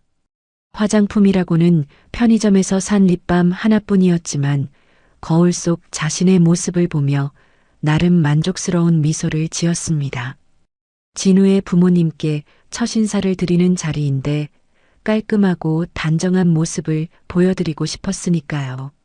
진우가 고시원 앞으로 마중을 나왔습니다. 평소에 흙먼지 묻은 작업복 대신 깨끗한 남방의 면바지를 입고 있었는데 수진은 그 모습이 낯설면서도 설레었습니다. 진우는 수진을 보고 예쁘네요 라고 짧게 한마디를 건넸고 수진의 귀끝이 발갛게 물들었죠. 두 사람은 버스를 타고 시내 외곽으로 향했습니다. 창밖으로 도심의 풍경이 점점 바뀌어 갔습니다. 빽빽한 상가와 아파트 단지가 사라지고 넓은 도로와 조경이 잘 가꾸어진 신도시 풍경이 펼쳐지기 시작했습니다. 수진은 창밖을 바라보며 진우의 집이 이 근처인가 보다 하고 생각했습니다. 소박한 시골집을 상상하고 있었으니까요. 버스에서 내린 뒤 진우가 택시를 잡았습니다. 택시가 신도시의 넓은 대로를 지나 언덕길을 올라가기 시작했고 주변의 건물들이 하나둘씩 사라지면서 울창한 나무들이 도로 양옆을 채웠습니다. 수진은 슬슬 이상한 느낌이 들기 시작했습니다. 보통 주택가와는 분위기가 너무 달랐으니까요. 택시가 커다란 돌담 앞에서 멈추었고 진우가 먼저 내려 수진에게 손을 내밀었습니다. 수진은 택시에서 내리자마자 굳어버렸습니다. 눈앞에 펼쳐진 것은 소박한 시골집이 아니었습니다. 높은 돌담 너머로 보이는 3층짜리 대저택, 정원에 가지런히 다듬어진 조경수, 현관까지 이어지는 화강암 진입로, 그리고 저택 앞에 나란히 주차되어 있는 검은색 고급 세단 2대. 수진의 입이 저절로 벌어졌습니다. 진우 씨, 여기가 어디예요? 수진의 목소리가 떨렸습니다. 진우는 멋쩍은 듯 뒷목을 극적이며 수진을 바라보았습니다. 평소 현장에서 보여주던 당당하고 담담한 모습과는 다르게 이 순간만큼은 약간 긴장한 표정이 역력했습니다. 우리 집이에요. 사실 나 천년건설 강 회장의 아들입니다. 수진의 세계가 멈추었습니다. 천년건설. 수진이 서빙하던 식당이 있던 그 건설 현장, 대식의 하청업체가 계약을 맺고 있던 바로 그 대기업. 진우는 그 천년건설의 외아들이었던 겁니다. 수진은 무의식적으로 한 발짝 뒤로 물러섰습니다. 머릿속이 하얘졌고 심장이 귀 뒤에서 쿵쿵 뛰는 것 같은 소리가 들렸습니다. 왜 말 안 했어요? 왜 현장에서 잡부로 일한 거예요? 수진의 목소리에 당혹감과 배신감, 그리고 두려움이 뒤섞여 있었습니다. 진우는 수진의 눈을 똑바로 바라보며 차분하게 대답했습니다. 아버지가 후계자는 현장부터 알아야 한다고 하셨어요. 밑바닥부터 경험하지 않으면 이 업계를 이해할 수 없다고요. 그래서 신분을 숨기고 잡부로 들어간 겁니다. 그리고 수진 씨한테 말하지 않은 건 내가 누구의 아들인지가 아니라 그냥 나 자체로 만나고 싶었으니까요. 진우의 말에는 꾸밈이 없었습니다. 하지만 수진의 머릿속에서는 수천 가지 생각이 소용돌이쳤습니다. 나는 이혼녀의 횡령 누명까지 쓴 여자인데 대기업 회장의 아들 앞에서 무슨 낯으로 서 있는 거지. 진우가 지금까지 보여준 모든 것이 동정심이었던 건 아닐까? 아니, 설마 자신을 시험한 건 아닐까? 수진의 가슴이 조여오기 시작했고 도망치고 싶은 충동이 발끝에서부터 차올랐습니다. 수진이 돌아서려는 순간 진우가 수진의 손을 잡았습니다. 도망치지 마세요. 나는 수진 씨를 대기업 회장 아들의 여자로 만들려는 게 아니에요. 내 곁에서 함께 걸어갈 사람으로 데려온 거예요. 믿어주세요. 진우의 손은 여전히 거칠고 투박했습니다. 현장에서 시멘트와 철근을 만지던 그 손 그대로였어요. 수진은 그 손의 감촉에서 진우가 달라지지 않았다는 것을 느꼈습니다. 잡부 진우나 회장의 아들 진우나 수진의 손을 잡는 온기는 같았으니까요. 수진은 떨리는 숨을 내쉬며 고개를 끄덕였습니다. 진우가 수진의 손을 꼭 쥔 채 저택 현관으로 이끌었습니다. 저택 안으로 들어서는 순간 수진의 긴장은 극에 달했습니다. 넓은 거실에 놓인 고급 가죽 소파, 벽면을 장식한 그림들, 은은한 조명 아래 반짝이는 대리석 바닥. 수진이 살아온 세계와는 차원이 다른 공간이었습니다. 구두굽이 대리석 위에서 딸깍거리는 소리가 유독 크게 울렸고 수진은 자기 발소리에 움찔하며 어깨를 잔뜩 웅크렸습니다. 거실 안쪽 소파에 한 남자가 앉아 있었습니다. 하얀 머리카락이 단정하게 빗어 넘겨져 있었고 깊은 주름 사이로 날카로운 눈빛이 빛났습니다. 천년건설 강 회장이었습니다. 회장은 수진이 들어서자 찻잔을 내려놓고 천천히 시선을 들어 올렸습니다. 그 눈빛은 시어머니의 도끼와는 다른 사람의 본질을 꿰뚫어 보려는 듯한 차갑고 묵직한 시선이었습니다. 앉거라. 강 회장의 첫마디는 짧고 무뚝뚝했습니다. 수진은 진우와 함께 조심스럽게 앉았고 등이 곧게 펴졌습니다. 강 회장은 수진을 한참 동안 말없이 바라보더니 입을 열었습니다. 이혼 경력이 있다고 들었소만. 단도직입적이었습니다. 수진의 심장이 쿵 내려앉았지만 시선은 피하지 않았습니다. 이 자리에서 고개를 숙이면 영영 고개를 들 수 없을 것 같았으니까요. 네, 그렇습니다. 전 남편 회사에서 횡령 혐의를 받았다는 이야기도 들었고 그것은 사실이 아닙니다. 증거가 조작된 것이고 저는 무고합니다. 수진의 목소리가 떨렸지만 눈빛은 흔들리지 않았습니다. 강 회장의 눈썹이 미세하게 움직였습니다.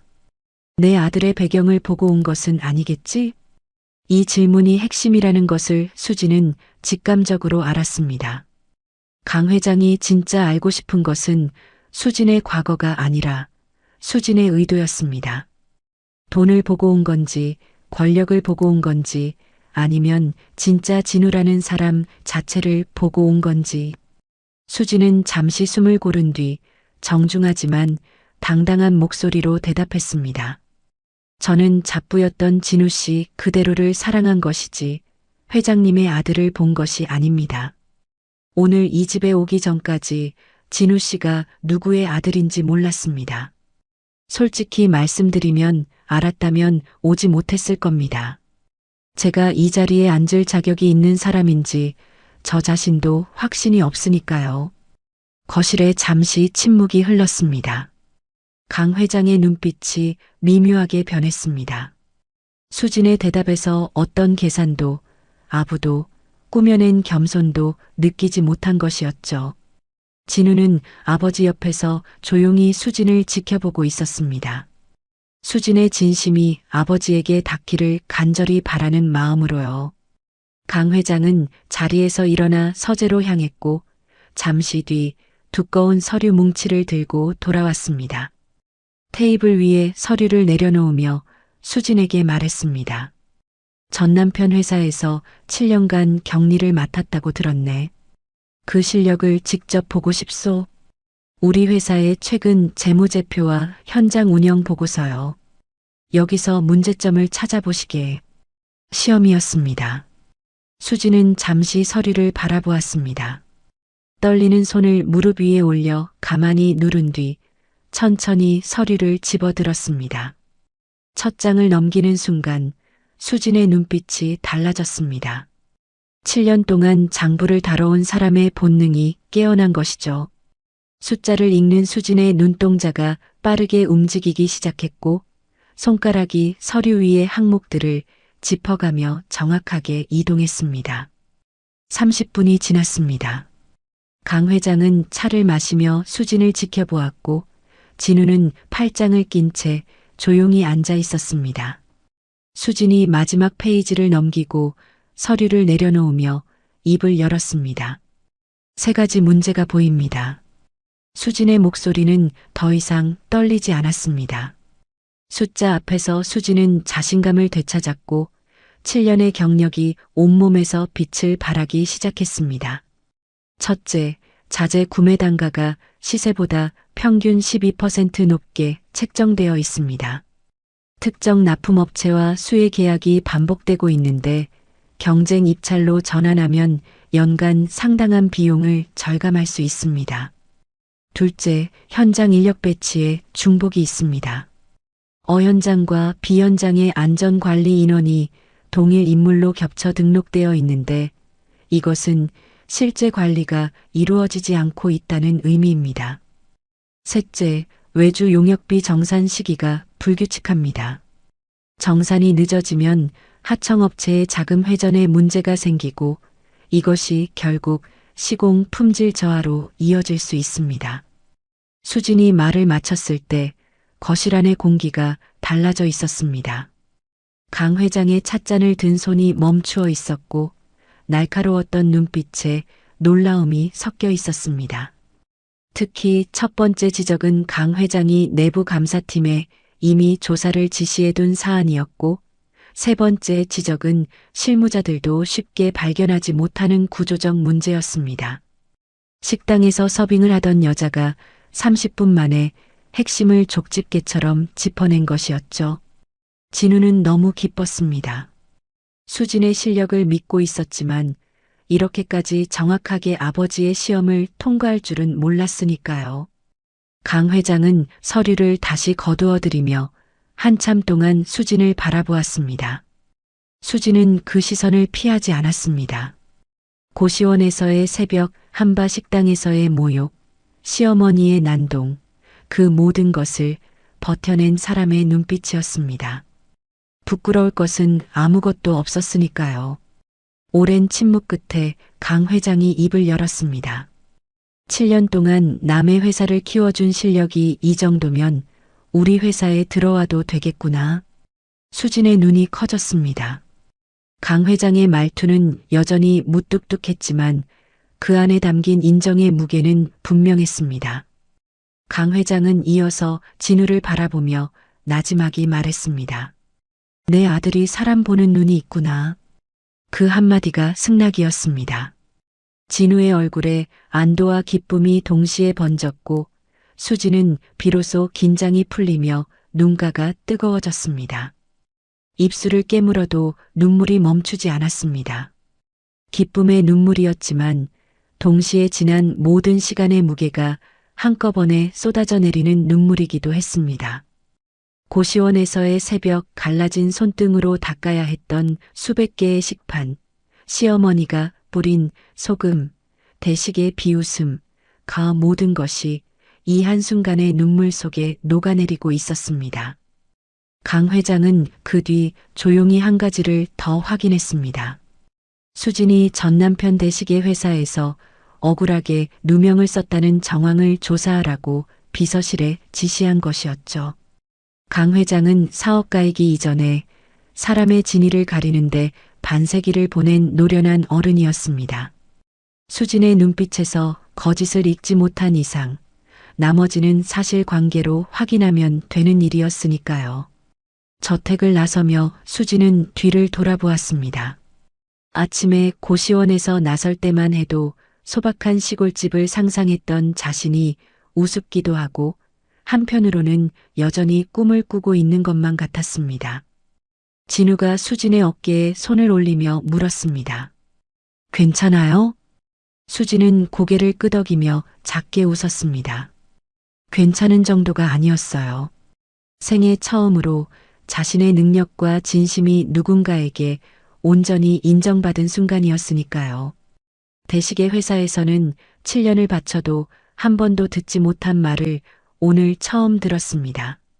당신은 실력이 있는 사람이라고, 우리 곁에 있어도 되는 사람이라고. 하지만 수지는 아직 모르고 있었습니다. 대식이 이 모든 상황을 전혀 모른 채 수진을 완전히 끝장내기 위한 마지막 비리 공작을 준비하고 있다는 사실을요. 대식은 천년건설 파트너사 만찬에서 자신의 입지를 굳히려는 계획을 세우고 있었고 그 자리에서 수진의 횡령 누명을 공식적으로 못 박으려 했습니다. 수진이 영영 고개를 들지 못하도록요. 하지만 이번에는 달랐습니다. 수진은 더 이상 혼자가 아니었고 더 이상 도망치는 사람도 아니었습니다. 가방 깊숙이 넣어둔 장부 사본들이 마침내 빛을 볼 때가 오고 있었습니다. 천년건설 본사 로비에 거대한 샹들리에가 불을 밝히고 있었습니다. 오늘은 1년에 한 번 열리는 파트너사 만찬이 있는 날이었죠. 천년건설과 거래하는 하청업체 대표들, 자재 납품업체 사장들, 그리고 업계 주요 인사들이 한자리에 모이는 자리였습니다.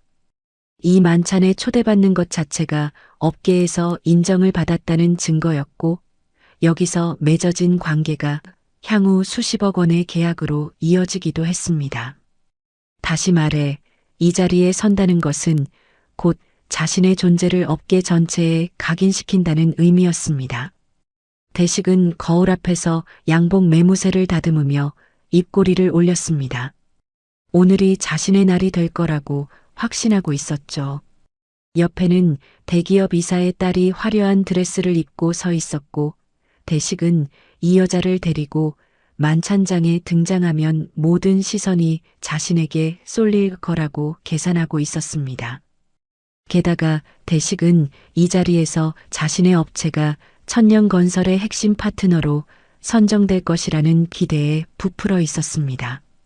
며칠 전 본사 관계자에게 로비를 넣어둔 것이 효과를 발휘했다고 믿었으니까요.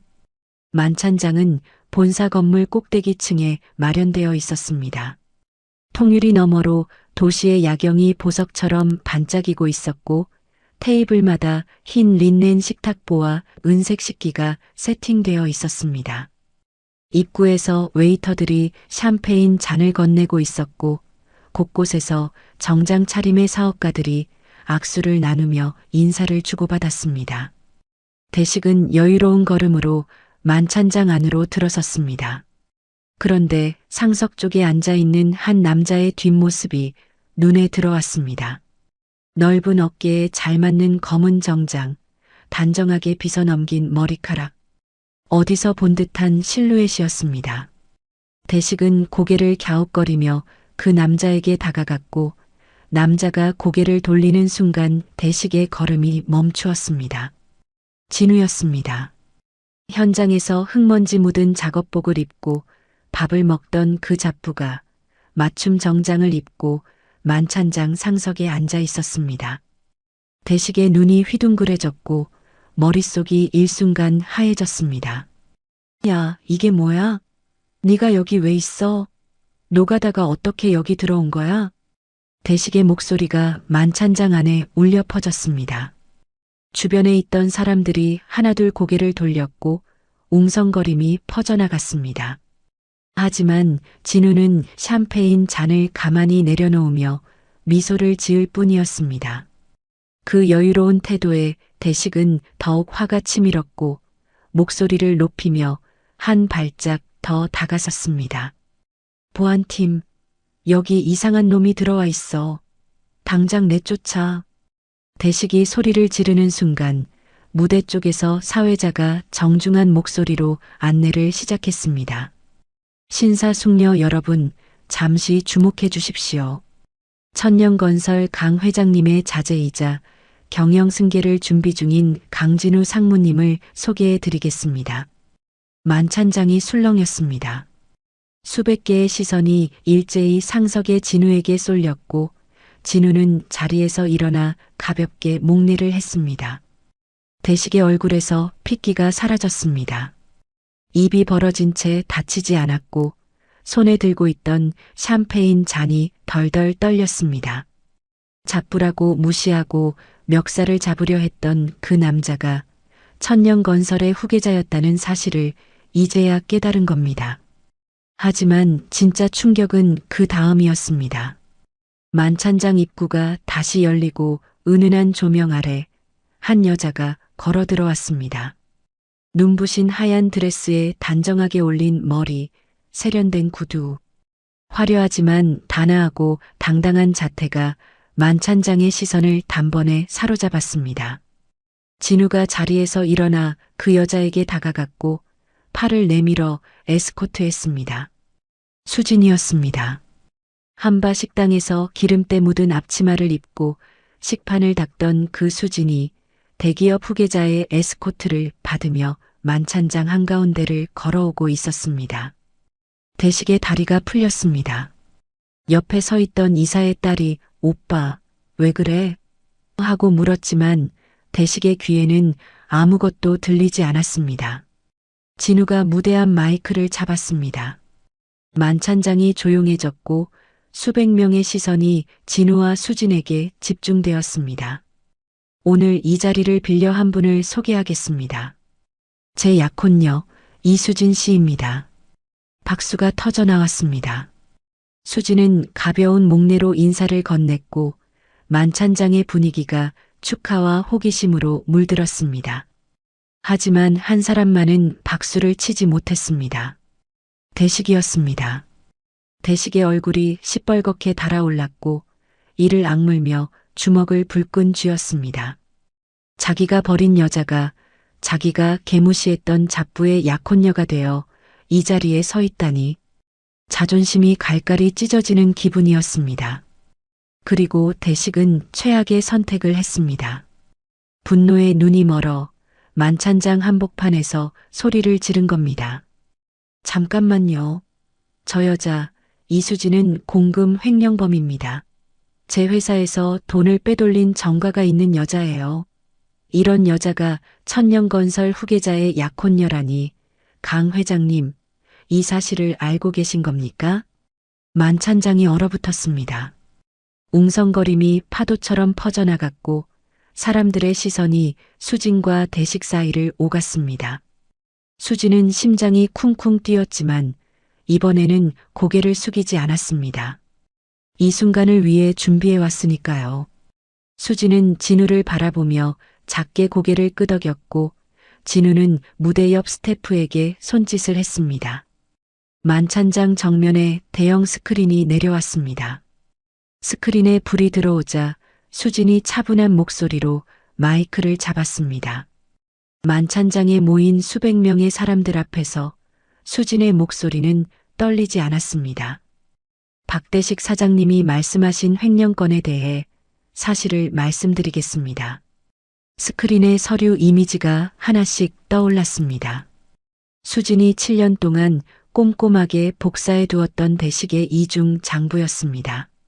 공식 장부에는 정상적인 거래로 기록되어 있었지만 실제로는 대식이 자재 단가를 부풀려 차액을 빼돌리고 있었던 정황이 숫자 하나하나에 고스란히 드러나 있었죠.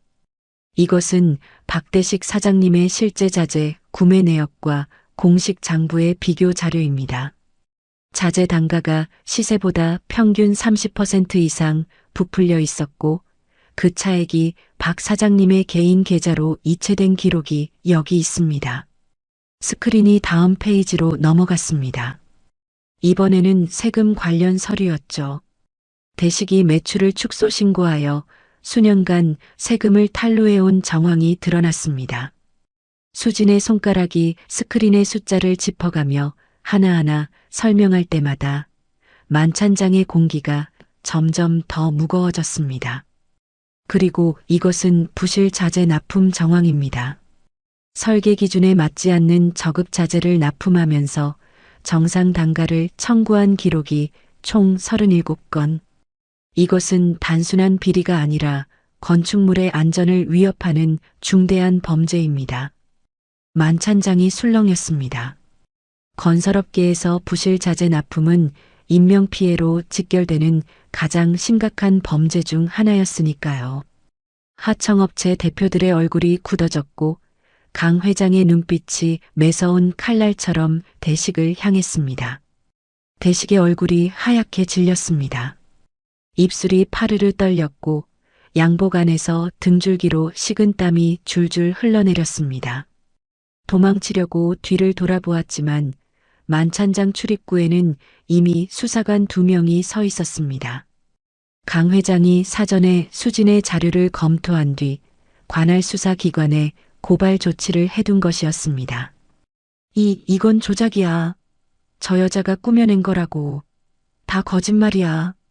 대식이 목청을 높여 외쳤지만 스크린에 나열된 숫자와 서류는 거짓말을 하지 않았습니다. 7년 동안 수진이 한 땀 한 땀 정리해둔 장부 사본들은 한치의 빈틈도 없이 대식의 범죄를 증명하고 있었습니다. 수진이 새벽마다 고시원에서 서류 봉투를 꺼내 확인했던 그 시간들이 이 순간을 위한 것이었습니다. 강 회장이 자리에서 일어나 마이크를 잡았습니다. 만찬장이 숨죽이며 회장의 입을 바라보았습니다. 박대식 씨의 업체와 천년건설 간의 모든 계약을 즉시 파기합니다. 그리고 이 자리에서 밝혀진 사안에 대해 법적 대응을 진행하겠습니다. 강 회장의 선언이 떨어지자 만찬장 곳곳에서 웅성거림이 터져나왔습니다. 대식의 얼굴이 흑빛으로 변했고 다리에 힘이 풀려 테이블 모서리를 움켜잡았습니다. 옆에 서 있던 이사의 딸이 대식의 팔을 뿌리치며 한 발짝 물러섰습니다. 그녀의 얼굴에는 경악과 혐오가 동시에 떠올라 있었죠. 수사관들이 대식에게 다가왔습니다. 대식은 마지막 발악으로 수진에게 달려들려 했지만 수사관에게 양팔이 잡히며 제지당했습니다. 대식의 양복 소매가 구겨지고 번들거리던 구두가 바닥에 끌렸습니다. 만찬장을 빠져나가면서 대식의 얼굴이 일그러져 있었고 눈에는 분노와 공포와 후회가 뒤섞여 있었습니다. 수진아, 제발 나 좀 살려줘. 한 번만 봐줘. 한때 수진을 팔자 어디 안 가네라고 비웃던 그 입에서 살려달라는 말이 흘러나왔습니다. 수진은 대식을 바라보았습니다. 가슴 한구석이 복잡하게 뒤틀렸지만 수진의 눈빛은 흔들리지 않았습니다. 박 사장님, 수준 맞게 사셔야죠. 대식이 수진에게 했던 바로 그 말이었습니다. 수진의 입에서 나온 그 한마디가 만찬장에 울려 퍼졌고 대식의 얼굴이 처참하게 무너져 내렸습니다. 내 연녀였던 이사의 딸은 대식이 끌려나가는 것을 지켜보다가 곧장 전화를 꺼내 들었습니다. 아버지에게 전화를 건 것이었죠.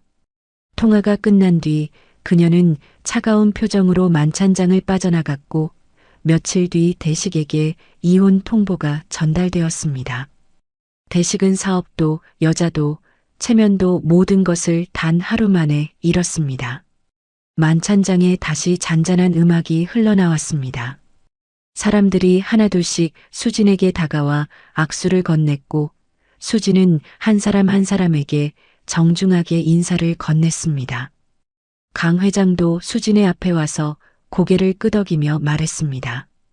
오늘 수고했다. 수진은 회장에게 깊이 인사한 뒤 진우의 곁으로 돌아갔습니다. 진우가 수진의 손을 잡았고 수진은 그 손을 꽉 쥐었습니다.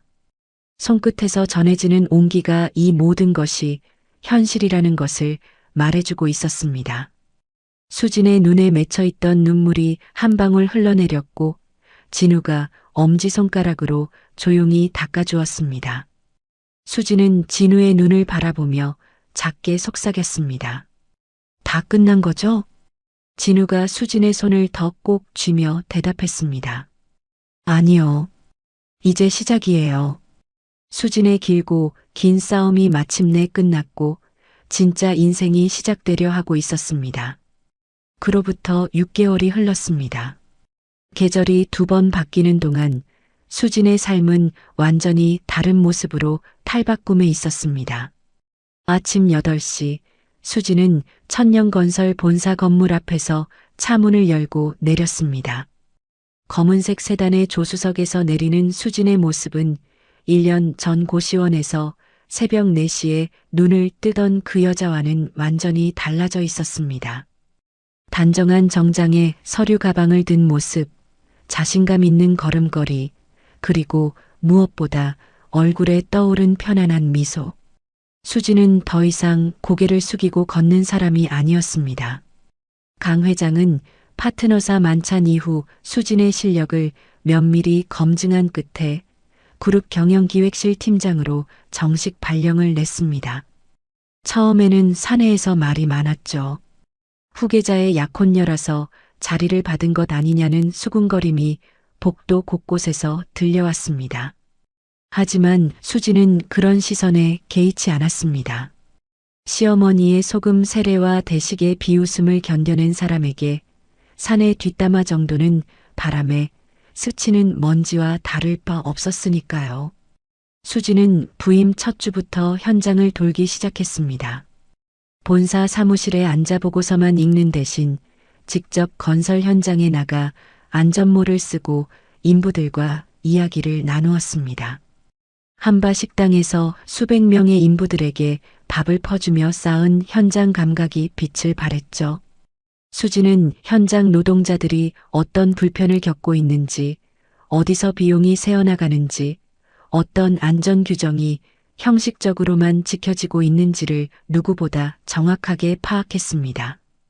부임 한 달 만에 수진이 올린 첫 번째 개선 보고서는 강 회장의 책상 위에서 3번이나 다시 읽혔습니다. 자재 구매 시스템을 경쟁 입찰 방식으로 전환하는 방안, 현장 안전관리 인력의 실질적 배치 계획, 하청업체 정산 주기를 표준화하는 프로세스. 모두 수진이 서빙을 하면서 현장의 실상을 몸으로 겪었기 때문에 나올 수 있는 제안들이었습니다. 숫자와 현장을 동시에 아는 사람. 강 회장은 수진을 그렇게 평가했고 그 평가는 석 달이 지나자 사내의 수군거림을 완전히 잠재웠습니다. 수진의 경영기획실은 빠르게 성과를 내기 시작했습니다. 자재 구매 비용이 전년 대비 15% 절감되었고 현장 안전사고 발생률이 눈에 띄게 줄어들었습니다. 하청업체들의 정산 불만도 크게 감소했죠. 임원회의에서 강 회장이 수진의 이름을 직접 거론하며 칭찬한 날 자신의 능력이 정당하게 평가받고 있다는 사실에 가슴 깊은 곳에서 벅차오르는 감동을 느꼈습니다. 그 무렵 수진의 앞에 예상치 못한 손님이 나타났습니다. 어느 비오는 오후 수진이 본사 건물 로비를 지나가고 있을 때 경비원이 다급하게 뛰어왔습니다. 팀장님, 밖에 어떤 분이 찾아오셨는데 들여보내도 될지 모르겠어서요. 수진이 로비 유리문 너머를 바라보았습니다. 빗속에 한 여자가 서 있었습니다. 우산도 없이 비를 맞고 있는 그 여자의 머리카락은 흠뻑 젖어 있었고 한때 고급스러웠을 코트는 빛이 발에 누추해 보였습니다. 전 시어머니였습니다. 수진은 잠시 멈칫했습니다. 수진이 로비 밖으로 나서자 시어머니가 수진을 발견하고 다가왔습니다. 1년 전 식당에서 소금을 뿌리며 난동을 부리던 기세는 온데간데 없었습니다. 어깨가 축 처져 있었고 눈 밑에는 깊은 그늘이 내려앉아 있었죠. 대식의 체포 이후 모든 것이 무너졌다는 것을 그 모습만으로도 알 수 있었습니다. 시어머니는 수진 앞에서 무릎을 꿇었습니다. 빗물이 고인 바닥 위에 두 무릎이 닿는 순간 시어머니의 입에서 흐느낌이 터져 나왔습니다. 수진아, 제발 우리 대식이 좀 살려줘라. 집이 압류당하고 빚쟁이들이 들이닥치고 나 이제 갈 데가 없어. 제발 한 번만 봐주라. 수진은 허리를 곧게 편 채 차분하지만 단호한 목소리로 말했습니다. 어머님, 저 대식 씨 회사 돈 안 건드렸어요. 7년 동안 월급 한 푼 안 받고 일했지 한 번도 회사 돈에 손댄 적 없습니다. 오히려 돈을 빼돌린 건 대식 씨였고 그 누명을 저한테 씌운 것도 대식 씨였어요. 수진은 이어서 말했습니다. 그리고 저 불임 아니에요. 대식 씨가 본인이 불임인 거 말하지 말라고 해서 그냥 참았던 거예요. 병원 검사 결과지를 직접 봤습니다. 시어머니의 흐느낌이 멈추었습니다.